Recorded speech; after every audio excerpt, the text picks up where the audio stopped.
चलिए दोस्तों, आज हम करेंगे ओली बोर्ड के मॉक सॉल्यूशन। और जो भी स्कोर रहा हो आपको कमेंट बॉक्स में लिखना है और पढ़ाई अच्छे से करते रहना है।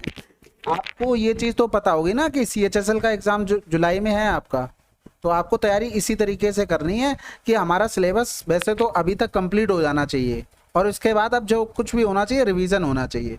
अब अगर नहीं किया आपने सिलेबस अभी तक कंप्लीट तो इसका मतलब आपने कहीं ना कहीं कुछ लैग किया है, क्योंकि आपको इसी हिसाब से टारगेट लेके चलना पड़ेगा। ठीक है, चलो पहला सवाल देखते हैं। यदि कंपनी बी द्वारा निर्मित प्रिंटरों की संख्या और कंपनी ई द्वारा निर्मित प्रिंटरों की संख्या का अनुपात इतना है तो कंपनी ई द्वारा बेचे गए प्रिंटरों की संख्या कंपनी बी द्वारा बेचे गए प्रिंटरों की संख्या से कितने % अधिक या कम है। तो हमें एक तरफ बी को लिखना है, एक तरफ ई को लिखना है। यहाँ पर 16 था, यहाँ पर 7 था। हमें परसेंटेज निकालना है ना, तो एट द एंड हमें रेशियो ही बनाना पड़ेगा, तो हम इन दोनों का रेशियो बनाएंगे। अब वो ये कह रहा था बी में, अब यहाँ पर देखा परसेंटेज ऑफ प्रिंटर सोल्ड, यानी कि 28% बी में हुए सेल, तो इसमें से 28% सेल हुए। अब फिर कह रहा था ई में 80% सेल हुए, तो यहाँ पर 80% सेल हो गए, क्योंकि ये तो टोटल नंबर थे कि इतने इतने उन्होंने क्या किए थे, निर्मित किए थे। बेचे कितने हैं वो हमने रेशियो बना लिया। 7 चौक 28 करेंगे और इधर 4 दूनी 8 हो जाएगा, यानी कि 4 पंजे 20, 4 चौकू 16। भाई 20 से एक्स्ट्रा हो रहा कितना, 1/4 गुणे में कितना हो गया, 100। यानी कि अगला सवाल, त्रिभुज ABC का क्षेत्रफल इतने सेंटीमीटर स्क्वायर है। यदि BD BC का मध्य बिंदु और E AB का मध्य बिंदु है तो इसका हमें क्षेत्रफल बताना है। आसान सवाल है। ये हो गया A, यहाँ पर B लिख लो क्योंकि दोनों में B ऊपर कॉमन आ रहा है। तो देखो BC का मध्य बिंदु हो गया D, मध्य बिंदु की बात हो रही है। इसी तरीके से AB का मध्य बिंदु क्या हो गया, BC का हो गया D और AB का हो गया E। तो इसका मतलब है ये हमारा क्या बन गया, ये बन जाएगी पैरेलल। किसके पैरेलल बन जाएगी, ये बन जाएगा कि ED पैरेलल AC, क्योंकि रेशियो बराबर होगा। भाई मध्य बिंदु ये 1 और 1 का हो रहा है, इधर भी 1 का 1 का रेशियो होगा, पूरे में 2 का रेशियो होगा, यानी कि यहाँ पर ये अगर 1 है तो ये कितनी होगी, 2 होगी। अगर हम एरिया की बात करें, किसकी बात करें, एरिया की, तो त्रिभुज ABC का एरिया और रेशियो बनाएंगे त्रिभुज BED के एरिया का। यानी कि अगर पूरा देखें तो ये 4 हो गया, इसका एरिया 1 का स्क्वायर 1 ही बचेगा, यानी कि 4 बराबर हम देखेंगे तो 56 कै गुना हो रहा था, 14 गुना। तो इसका 14 गुना कर देंगे तो ये आ जाएगा 14 आंसर। आपको पता है ना, जब ट्रायंगल सिमिलर हो जाते हैं तो एरिया का जो स्क्वायर होता है, एरिया का जो मान होता है वो साइड के स्क्वायर का बराबर होता है। ये चीज सभी को पता होनी चाहिए, बाकी कुछ भी एक्स्ट्रा नहीं था। एक भिन्न के हर में 9 जोड़ने पर 1/3 और उसके अंश में 1 घटा दिया जाए तो 1/2 हो जाती है। तो ये भिन्न क्या है, आपको ऑप्शन का सहारा लेना है। भाई 9 जोड़ा गया हर में, यानी कि 7/12 प्लस में 9, यानी कि 7 × 21, यानी कि ये बन रहा है। तो अब अगला भी चेक कर लो, अंश में 1 घटा देंगे, बटे में 12 हो गया, तो यानी कि 1/2 सेटिस्फाइड हो गया आंसर। अगला सवाल, 12 भुजाओं वाले समबाहुभुज के आंतरिक कोणों का अनुपात क्या होगा। अब देखो आंतरिक कोणों का अनुपात मतलब है इस तरीके से कि अगर ये वाला कोण है ना, इसका रेशियो और दूसरे में ये इसका रेशियो में पता होना चाहिए कितना होगा। सबसे पहली बात तो एक चीज, तो अगर सभी कोणों का योगफल निकालें जिसकी भुजा 16 है तो 16 माइनस का 2 इंटू में 180 हो जाएगा। और इसी तरीके से 12 भुजाओं वाले सभी एंगलों का सम निकालें तो वो ये हो जाएगा। अब हमें चाहिए एक एक का, यानी कि यहाँ पर बटे में 16 कर दो, बटे में 12, इनका हमें रेशियो निकालना है। ये कैंसिल आउट हो गया, 12 से 2 गया 10, इधर 14 बटे में 16, रेशियो में हो गया 12, 10 बटे में 12, यानी कि 2 पंजे 10 हो गया, 2 छक्के 12 हो गया, 2 सत्ते 14 हो गया, 2 अट्ठे 16 हो गया, 2 चौकू 8 हो गया, 2 तियां 6, 4 3 7, 4 तियां 12, 12 का पूरे में गुणा कर देंगे तो 21 हो गया, और इधर 5 चौकू 20, ये हमारा आंसर आ जाएगा। अगला सवाल, पाइप A और B टंकी को इतने इतने में भर सकते हैं। टंकी का 1/4 भाग पहले से ही भरा हुआ है, तो दोनों पाइप द्वारा टंकी को भरने में लिया गया समय ज्ञात कीजिए। तो सिंपल है भाई, 18 24 का एलसीएम कितना हो गया, 72 हो गया। 24 तियां 72, 18 चौक 72, यानी कि 72 का 1/4 भाग भरा है। यानी कि कहने का मतलब है 4 से 1 भाग भरा है तो खाली कितना है, 3 भाग, यानी कि 3/4 भाग भरना है। दोनों की इफिशियंसी 7 है, 7 से भाग कर दो तो 18 चौक 72 हो गया, यानी कि 54/7 टाइम लगेगा। अगला सवाल, संख्याएं इतनी इतनी दी गई थी, 5 प्रकार के मार्बल जार में रखा जाना है, प्रत्येक जार में केवल एक प्रकार का मार्बल है और प्रत्येक जार में मार्बल की संख्या समान है। पैकिंग के लिए आवश्यक न्यूनतम बॉक्सों की संख्या ज्ञात कीजिए। यानी कि न्यूनतम बॉक्स तभी होंगे जब हम एक बॉक्स में ज़्यादा से ज़्यादा रख लें, तभी आएगा ना। तो इसका मतलब हमें इन नंबरों का क्या निकालना है, एचसीएफ निकालना है। अब यहाँ से जैसे ही देखा आपने, आपके दिमाग में 9 आना चाहिए भाई, 9 हो जाएगा इनका एचसीएफ, क्योंकि 9 चौक 36 हो रहा था और यहाँ पर हमने देखा इवन नंबर है नहीं, यानी कि 9 से ही कट रहा था ये वाला नंबर, इसलिए हमने इसका 4 हटा दिया, इसमें 9 ही कॉमन आएगा। तो भैया 36 बटे में 9 किया तो कितना आ गया, 4 आ गया। 189 अपॉन में 9, 9 दूनी 18, 9 एकम 9 हो गया। फिर 99 बटे में 9 करेंगे, 11 बॉक्स चाहिए। 297 के लिए हम करेंगे तो 9 तियां 27, 9 तियां 27 भाग बॉक्स चाहिए। 4 1 5 1 6 3 9 हो गया। कहीं गलत कर दिया क्या भाई, ऑप्शन में यूनिट डिजिट भी नहीं मिल रहा। 9 तियां 27, 2 बचा, ठीक है। अच्छा 54 ही गायब कर दिया मैंने, ठीक है। तो यहाँ पर लिख लो 54 बटे में 9, यानी कि 6 और आ जाएगा। भाई मैं कहूँ ऑप्शन में यूनिट डिजिट नहीं मिल रहा ना, इसलिए मैंने तुरंत पकड़ लिया उसको। 4 1 5 हो गया, 6 5 11, 11 और 1 12 हो गया, 12 और 3 15 हो गया। अब आ गया देखो 75 होगा या तो 95 होगा। 3 1 4 4 3 7 75 आंसर। माफ कीजिएगा, हो जाती गलती। 13 सेंटीमीटर त्रिज्या वाली 3 वृत्ताकार वस्तुएं एक दूसरे को स्पर्श करती हुई रखी हैं। एक डोरी से 3 वृत्ताकार वस्तु इर्द गिर्द कसकर बांधा जाता है। उस डोरी की लंबाई, सिंपल सी बात करो, 3 वृत्त की बात करें तो 6r प्लस का 2πr, ये आप याद रखना है बस। 6 गुणे में 13 प्लस का 2 गुणे में 13 इंटू में पाई, आंसर आ गया सी नंबर। इस तरीके से कोई वस्तुएं हैं और इनको बांधा जाता है रस्सी से, इस तरीके से ये रस्सी से बांधा गया। तो इसको याद रखने के लिए थोड़ा सा ये कर सकते हो कि ये भी 2r होगा, ये भी 2r होगा और ये भी 2r होगा और एक 2πr पूरी परिधि आ जाएगी। ठीक है, अगला सवाल। अब देखो कह रहा है 60% की छूट के साथ एक पंखे का विक्रय मूल्य x है, 40% और 20% की 2 क्रमागत छूट के बाद विक्रय मूल्य इतना है, x माइनस वाई इतना दिया गया था, हमें मान निकालना। तो कुछ नहीं, 4 दूनी 8 हो गया, 8 बराबर में दिया गया था 136 और हमें निकालना था अंकित मूल्य 100 बराबर। तो 8 एकम 8, 8 सत्ते 56, 1700 आंसर। ये एक्स वैक्स फर्जी में दे दिए।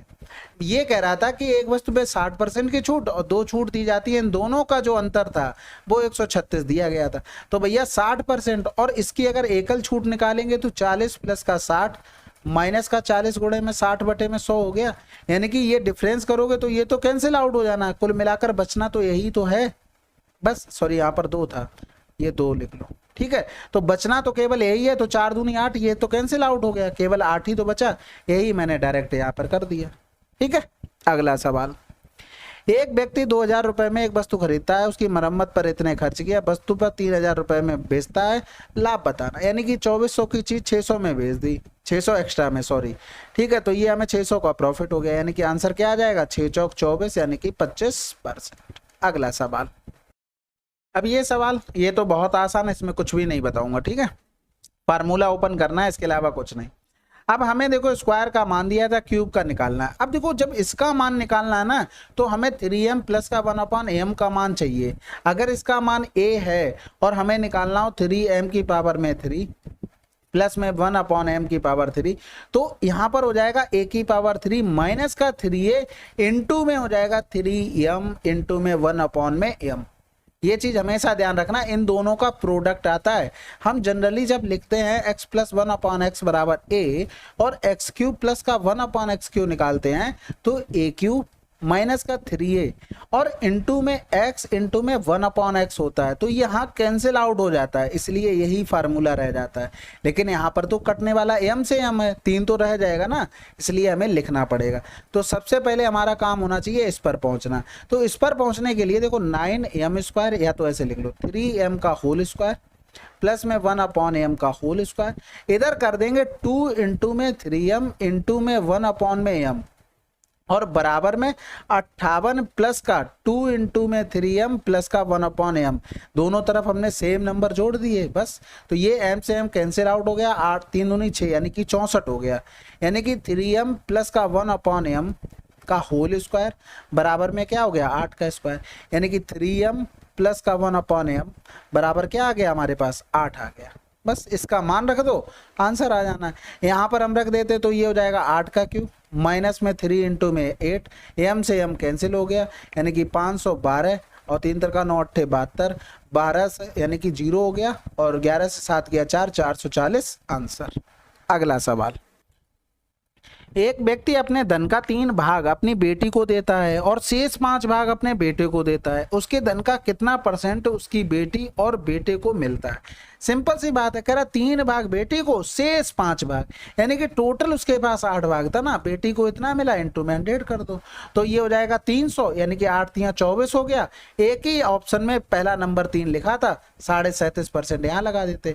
बेटे को कहता तो 5/8 गुणे में 100 कर देते, तो 8 छंग 48, एक ही ऑप्शन में केवल पहले नंबर पे 6 लिखा था, यहाँ से भी आ जाता। ठीक है, अगला सवाल करते हैं। कॉस ए बराबर इतना दिया गया था, साइन ए का मान निकालना था। अब यहाँ पर देखो, कॉस ए लिखेंगे तो बेस अपॉन में हाइपोटेनस होता है। अगर हम साइन ए लिखेंगे तो ये क्या होता है, परपेंडिकुलर अपॉन में हाइपोटेनस। यानी कि इसमें इसका मान 85 दिया था, बेस का मान 36 दिया था, इसका मतलब यहाँ 85 आना था, ऑप्शन में सभी जगह 85 दिया था। अब ऊपर 36 तो नहीं आ सकता है, ठीक है। अब जब 36, अब हमें यहाँ पर ये देखना है कि ट्रिपलेट बनाना पड़ेगा ना। तो एक चीज बताओ, ये हमारा हाइपोटेनस है, यानी कि 55 25 माइनस का 6 36, 15 से 6 गया 9, यानी कि यहाँ पर यूनिट डिजिट ऐसी रही होगी जिसका स्क्वायर करने पर हमें 9 मिलना चाहिए। तो यहाँ से 36 से 46 से नहीं मिलेगा, 9 में 81 से भी नहीं मिलेगा, 49 से मिल गया, 2 दूनी 4 से भी नहीं, आंसर लगा दो। अब नहीं निकालना तो भैया देखो, यहाँ पर हम परपेंडिकुलर जब निकालेंगे तो अंडर रूट में 85 का स्क्वायर माइनस में 36 का स्क्वायर, तो ये जोड़ देंगे, ए स्क्वायर माइनस बी स्क्वायर का फार्मूला, 6 5 11, हाथ से लगा 1 9 3 12, दोनों का डिफरेंस 15 से 6 गया तो 9 हो गया, 7 से 3 गया 4, अंडर रूट में यानी कि 11 गुणे में 7 यानी कि 77 आ गया परपेंडिकुलर। आप यहाँ से कर लो, ठीक है। आपको ज्यादा दिमाग नहीं लगाना, आपको बहुत संतुष्ट होकर सोचना है और आसानी से आंसर आना है। पहले 3 महीनों में लोकेश का औसत खर्च इतने रुपए है, अगले 4 महीनों के लिए इतने रुपए प्रति माह और पूरे वर्ष के लिए बचत 5200 है। यदि लोकेश की औसत मासिक आय इतनी है तो वर्ष के पिछले 5 महीनों का औसत खर्च कितना है? हमें देखो, इसमें डिविजन वगैरह का अगर सोचेंगे ना तो बहुत लेंदी हो जाएगा, बेसिक से ही बना लो। 1600 गुणे में 3, ये एक्सपेंडिचर आ गया, अगले 4 महीने में 1550 हो गया। अब यहाँ पर पूरे वर्ष के लिए बचत दी गई थी, यानी कि बचत अगर इसमें जोड़ देंगे तो 5200 हो गई। अब 5 महीने का देखो, यहाँ पर 3 4 3 7, 5 महीने में पता नहीं वो कितना खर्च कर रहा होगा। ये टोटल हमारी इनकम निकल के आ गई हमारे हिसाब से। क्वेश्चन में इनकम कितनी थी, 2100, कह रहा था औसत मासिक आय, यानी कि 12 का गुणा कर देंगे तो पूरे वर्ष का आ जाएगा। वही हमें यहाँ से x का मान निकालना कि कितना खर्च हो रहा है, गुणा भाग कर लेते, 16 3 48 हो गया, ये इधर कर देंगे तो 0, 4 5 20, 15 चौकू 60, इधर कर देंगे 5200, यानी कि 0 हो गया और फिर 0 हो जाएगा, 8 2 10, 10 2 12 हो गया, हाथ से लगा 1 हो गया, यानी कि 5 6 5 11, 11 और 5 16 हो गया, ठीक है। प्लस का 5 इंटू में x बराबर में 0 0 12 कम 12 हो गया, 12 दूनी 24 1 25 हो गया, यानी कि 5x बराबर 0 0 और 2 से 2 गया 0, 16 15 से 6 गया तो 9 बच गया, यानी कि x बराबर हमारे पास 1800 आ गया। ठीक है। अब इसमें ज़्यादा ट्रिक वगैरह के चक्कर में रहोगे तो टाइम ही कहाँ उतना है कि नए क्वेश्चन पे कुछ सोच पाओ, या इतना लेंथी नहीं था, डायरेक्ट सवाल था।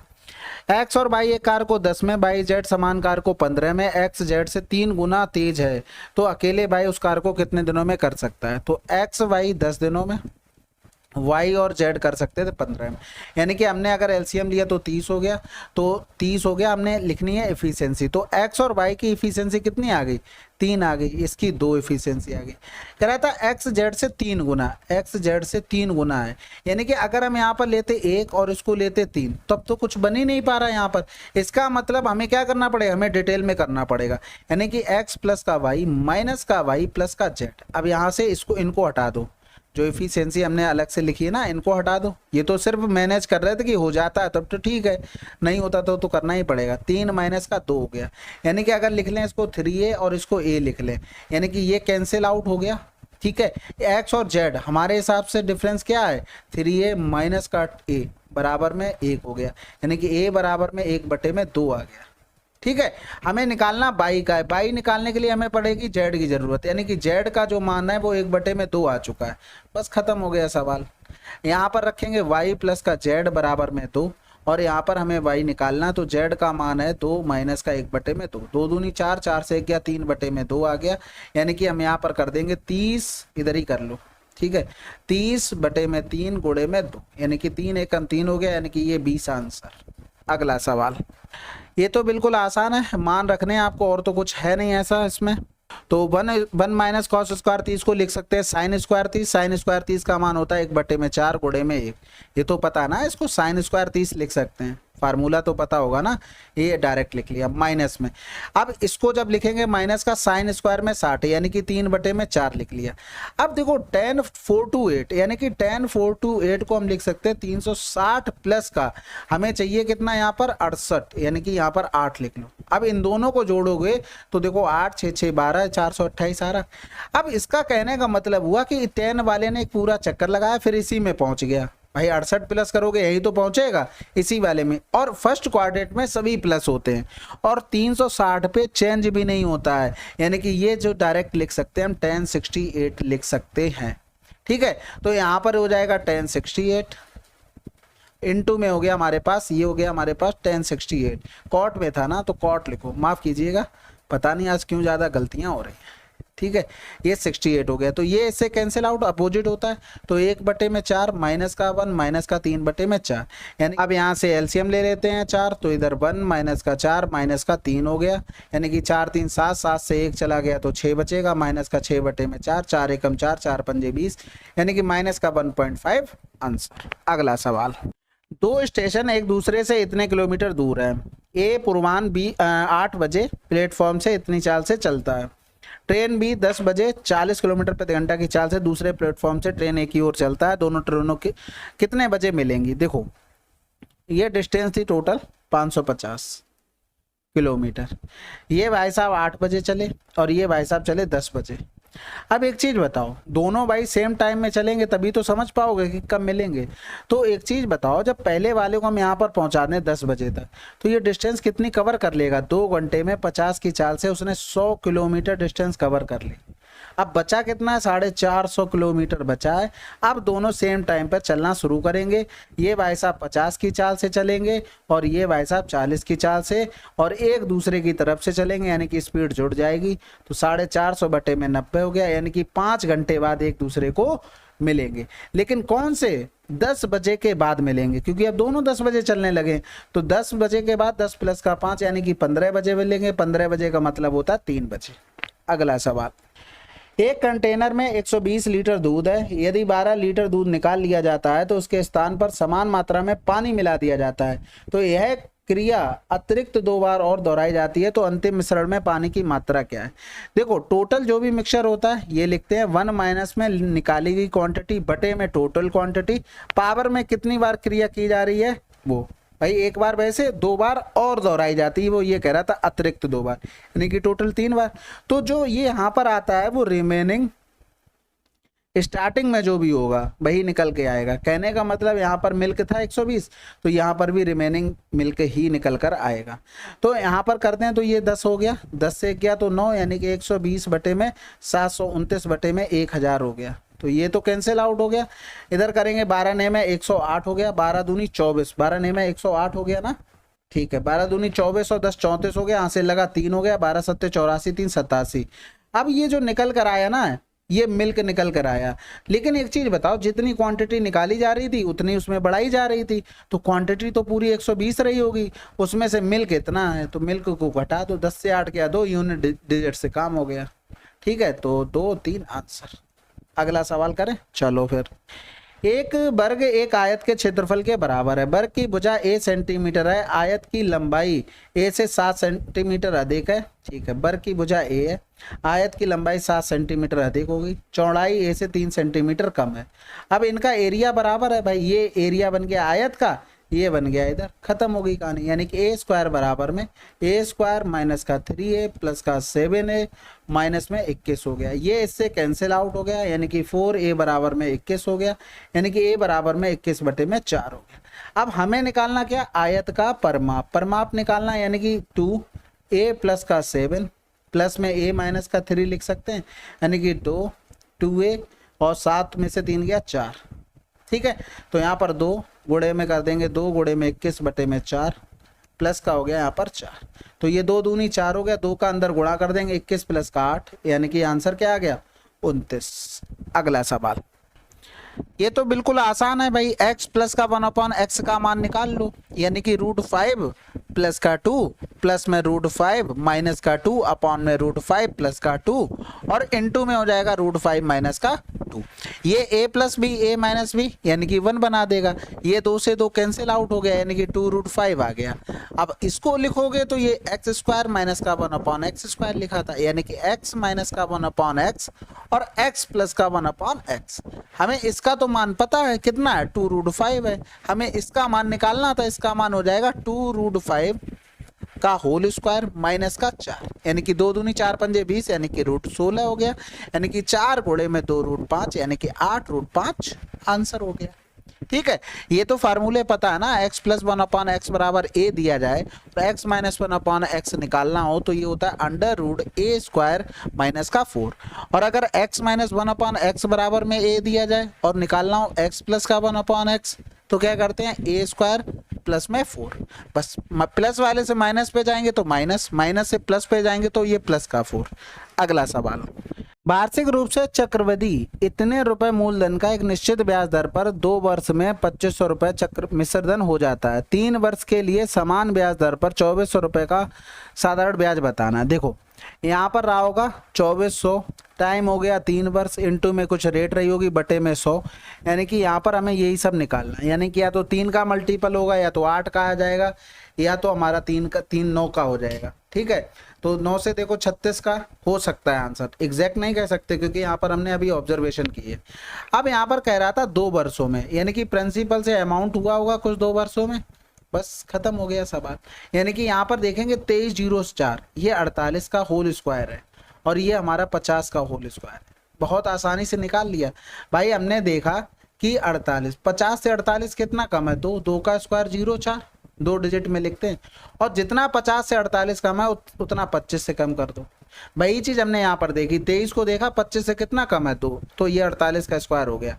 अब रूट अगर ले लेंगे तो p और a का रेशियो आ गया 48 और 50, तो भैया कितना मिल गया 2, कितने पे 48 पर गुणे में 100, यानी कि 2 चौकू 8 हो गया, 2 दूनी 4, 2 चौकू 8, 4 छंग 24 यानी कि 25, यानी कि 25 बटे में 6 आई हमारी रेट। तो यहाँ पर रख देंगे r की जगह क्या 25 बटे में 6, तो 3 दूनी 6 हो गया, इधर करेंगे 2 एकम 2, 2 दूनी 4, 12 पंजे 60 हो गया, 12 दूनी 24 और 6 36, 24 6 30 यानी कि 300 आया।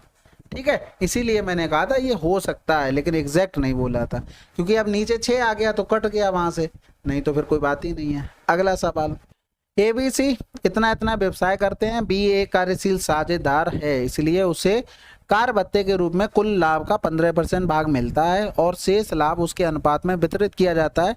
C द्वारा प्राप्त धनराशि इतनी है तो कुल लाभ बताना है। तो A B C यानी कि इनका रेशियो हमें बताना, 0 तो काट दो, फिर हो जाएगा किससे कटेगा 2 से कटेगा, 10 12 और 9, और 9 का मान हमें दिया गया था, 9 का मान कितना दिया गया था 14,535। अब इनका तीनों का निकालेंगे तो 12 9 21 31 का मान हमें निकालना। अब ये जो प्रॉफिट आया वो तीनों को मिला वही तो निकल आया।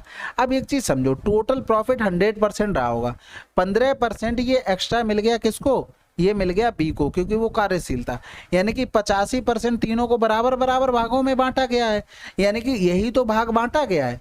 बस यहाँ पर यही सवाल करना था, यानी कि जो ये मान दिया गया ना, ये जो हमने अभी तक निकाला है वो 85% का मान है, कितने का है 85 का, और हमें चाहिए कितना 100% क्योंकि टोटल प्रॉफिट पूछा है। तो सबसे पहले 9 एकम 9 हो गया, बचा कितना है 5, फिर 9 छक्का 54 हो गया, 9 एकम 9 9 पन्ना 45, इधर करेंगे 17 9 में 153, 17 पन्ना 85 हो गया, 17 पन्ना 85 इधर कर देंगे ये 19 हो गया, यानी कि यहाँ पर 19 एकम 19 हो गया, 19 3 57 1 58, तो ये हमारा टोटल प्रॉफिट रहा है। अगला सवाल, इसमें कह रहा था कौन सा नंबर है वो x⁻11 के बराबर है। बिल्कुल आसान है, यही होगा क्योंकि x⁻15 x ऊपर चला जाएगा तो x⁻−4, जब बेस सेम होता है और मल्टीप्लाई का साइन होता है तो पावर जुड़ जाती हैं, तो जोड़ेंगे, यहाँ पर माइनस का 4 था यानी कि इसको x⁻11 लिखेंगे आंसर। अगला सवाल, एक समद्विबाहु त्रिभुज ए बी बराबर बी सी है और डी एक बिंदु है, ए सी को दो समान भागों में विभाजित करता है। यदि बी डी बराबर इतना, ए सी का मान इतना है, तो ए बी सी का परिमाप बताना है। आसान है ये भी, ए बी और सी। ए सी को दो बराबर भागों में बांटता है, ठीक है। तो यहाँ से इस तरीके से ये दोनों बराबर हो गए। क्वेश्चन में ए बी बराबर बी सी बोल दिया था, यानी कि ये क्या बन गया, समद्विबाहु त्रिभुज तो बोला ही आता। ये कंडीशन और हमको दे दी, ये 90 डिग्री बना देगा। ये परपेंडिकुलर होगा तभी दो बराबर भागों में बांटेगा, ये समद्विबाहु त्रिभुज की प्रॉपर्टी होती है, ठीक है। अब हमें मान किसका दिया था, बी डी, यानी कि बी डी जलेले वाला नहीं है, ये क्वेश्चन वाला बी डी है। और ए सी का मान 12 दिया गया था, यानी कि ये पूरा अगर 12 तो ये कितना हो जाएगा, 6 हो जाएगा।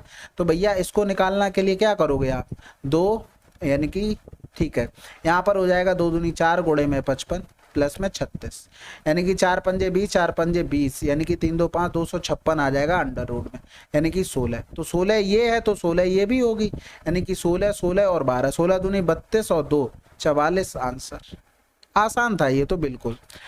एक घन का आयतन ज्ञात कीजिए कि विकर्ण इतना है, और ये बताओ कितना आसान है। √3 a बराबर में दिया था 16, यानी कि 4√3, 4 का क्यूब करेंगे a की पावर 3, 4 चौकू 16 चौकू 64 आंसर। बहुत आसान था। चलिए ये आपके 25 क्वेश्चन थे, कुछ इतना टफ नहीं था, ठीक है। जो भी आपकी प्रॉब्लम वगैरह रही हो तो वो आपने सॉर्ट आउट की होंगी। और सिंपल सी बात ये है, काफ़ी लोग CHSL वगैरह के लिए बोलते हैं, तो वैसे मैंने नंबर दे रखा 9919293977। आप लाइव मॉक देंगे CHSL का, तो वहाँ पर जो भी आपको लगता है कि ये क्वेश्चन का सोल्यूशन होना चाहिए, तो मैं उसका आप मुझे भेज देना स्क्रीनशॉट वगैरह, दोनों लैंग्वेज में भेजना, हिंदी और इंग्लिश में, जिससे सबको आसानी रहे। मैं हिंदी में पढ़ता हूँ, मोस्टली जनता आपकी इंग्लिश वाली है, तो इस हिसाब से तो आप इस पर मुझे भेज देना, तो मैं उसका सोल्यूशन करवा दिया करूँगा। अब इतना पॉसिबल नहीं हो पाता, वीक में 2 टेस्ट हो जाते हैं, और एक प्रैक्टिस मॉक का और ओले बोर्ड का, काफ़ी अच्छे लेवल के हैं। इतना टाइम और इसलिए नहीं मिल पाता, आपको पता है कि जो सेकंड चैनल है उस पर भी वीडियो डालनी पड़ती हैं, वहाँ पर आपको सारा PYQ एक सीक्वेंस में मिल जाएगा, जो भी लेटेस्ट होते हैं, ठीक है। तो आप उसको भी ज्वाइन कर लीजिए। बाकी कोई सजेशन हो तो फिर कमेंट बॉक्स में लिखिएगा। मिलते हैं अगले वीडियो में, तब तक के लिए जय हिंद जय भारत।